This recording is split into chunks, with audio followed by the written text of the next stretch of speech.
नमस्कार, अंकित वर्मा के लेखन पर आधारित इस विश्लेषण में आपका स्वागत है। चलिए एक पल के लिए सोचते हैं कि साल है 2026 और तारीख है 7 जनवरी। इस वक्त भारत एक बहुत बड़े सामाजिक संकट से गुजर रहा है। तो आखिर ये संकट है क्या और इसका असर हम सब पर कैसे पड़ रहा है? चलिए इसी को समझने की कोशिश करते हैं।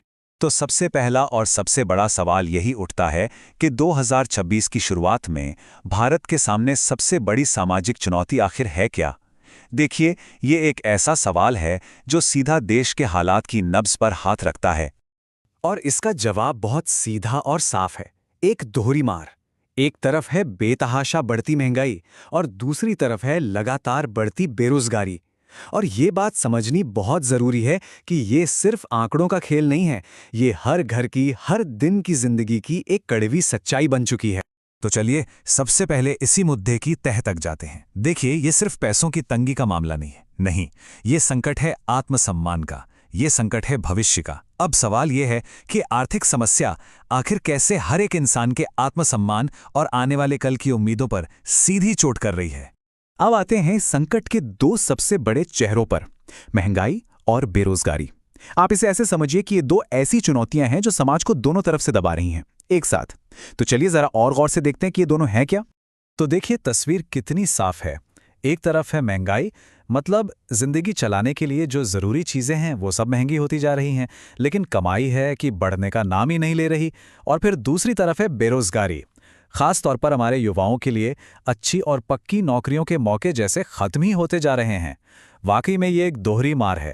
देखिए, महंगाई कोई किताबी शब्द या सिर्फ एक सरकारी आंकड़ा नहीं है। इसका असली असर तो हर घर के किचन में महसूस होता है ना? जब सब्जियों के दाम आसमान छूने लगते हैं या गैस का सिलेंडर भरवाना जेब पर भारी पड़ने लगता है, और बच्चों की पढ़ाई और घर में किसी की बीमारी का खर्च तो जैसे पहले से ही कमर तोड़ रहा है, और इन सब के बीच आमदनी उस रफ्तार से बिल्कुल नहीं बढ़ रही। तो अब ये जो चौतरफा दबाव बन रहा है, इसका समाज पर क्या असर हो रहा है? समझने वाली बात यह है कि आर्थिक दबाव हर किसी पर एक जैसा असर नहीं डाल रहा। समाज के अलग अलग तबकों पर इसका असर भी अलग अलग तरीकों से पड़ रहा है। सबसे पहले बात करते हैं मिडिल क्लास की, यानी मध्यम वर्ग की, जिसे अक्सर देश की रीढ़ की हड्डी कहा जाता है। आज वही रीढ़ सबसे ज्यादा दबाव में है। ऐसा लगता है जैसे वो एक जाल में फंस गए हैं। घर की बढ़ती ईएमआई, बच्चों की स्कूल की फीस और घर का किराया, ये सब मिलके उनकी पूरी की पूरी कमाई निगल जाता है। और अगर हम समाज के सबसे गरीब तबके की बात करें तो उनके लिए तो ये लड़ाई और भी ज्यादा मुश्किल हो गई है। उनके लिए तो सवाल 2 वक्त की रोटी का है, एक सम्मान की जिंदगी जीने का है। हर गुजरते दिन के साथ ये संघर्ष और भी कठिन होता जा रहा है। और फिर आते हैं देश के युवा। सोचिए, उनकी दुविधा क्या है? सालों की मेहनत के बाद हाथ में डिग्रियां तो हैं, लेकिन नौकरियां नहीं हैं। जो काम मिल भी रहा है वो या तो टेम्परेरी है या उसमें तनख्वाह बहुत कम है। जाहिर है इससे उनमें मानसिक तनाव और हताशा बढ़ रही है, जो आगे चलकर एक बड़े सामाजिक असंतोष का कारण भी बन सकती है। कई बार ऐसा लगता है कि ये सारी समस्याएं शायद शहरों की ही होंगी, पर ऐसा सोचना बिल्कुल गलत होगा। इस संकट की कोई सीमा नहीं है। इसकी आंच गांव से लेकर शहर तक हर जगह महसूस की जा रही है। हाँ, ये बात और है कि दोनों जगह पर इसके चेहरे अलग अलग हैं। इस फर्क को ऐसे समझिए, गांव में एक किसान है जो महंगी खाद, बीज और डीजल की लागत से परेशान है, लेकिन जब फसल बिकती है तो उसके दाम वहीं के वहीं हैं। और फिर शहर में एक नौकरी करने वाला इंसान है जो घर की ईएमआई, किराया और बच्चों की स्कूल फीस के बोझ तले दबा जा रहा है। मतलब संकट एक ही है, बस उसके चेहरे 2 हैं।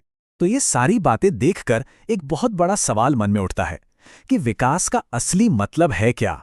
क्या अब वो वक्त नहीं आ गया है कि हम सिर्फ राजनीतिक बहसों में उलझे रहने के बजाय असली समाधानों की तरफ बढ़ें? तो फिर आगे का रास्ता क्या हो सकता है?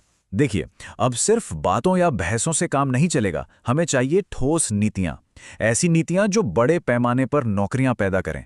हमें अपने स्थानीय उद्योगों को सपोर्ट करना होगा, उन्हें बढ़ावा देना होगा, और सबसे जरूरी बात, आम नागरिक की जेब में पैसा डालना होगा ताकि उसकी खरीदने की ताकत बढ़े। और शायद इस पूरे संकट का सार इस एक बात में छिपा है कि जब पेट, भविष्य और आत्मसम्मान ये तीनों एक साथ संकट में हों, तो वो सिर्फ एक आर्थिक समस्या नहीं रहती, वो एक गहरी सामाजिक चुनौती बन जाती है। ये बात हमारे समाज के पूरे ताने बाने पर सवाल खड़ा करती है। तो ये विश्लेषण हमें एक बहुत ही ज़रूरी सवाल के साथ छोड़ जाता है कि क्या विकास सिर्फ बड़े बड़े आंकड़ों में ही दिखेगा या वो किसी आम इंसान की ज़िंदगी में भी नज़र आएगा। आखिर किसी भी देश की तरक्की का, उसके विकास का असली पैमाना क्या होना चाहिए, इस पर सोचना बहुत ज़रूरी है।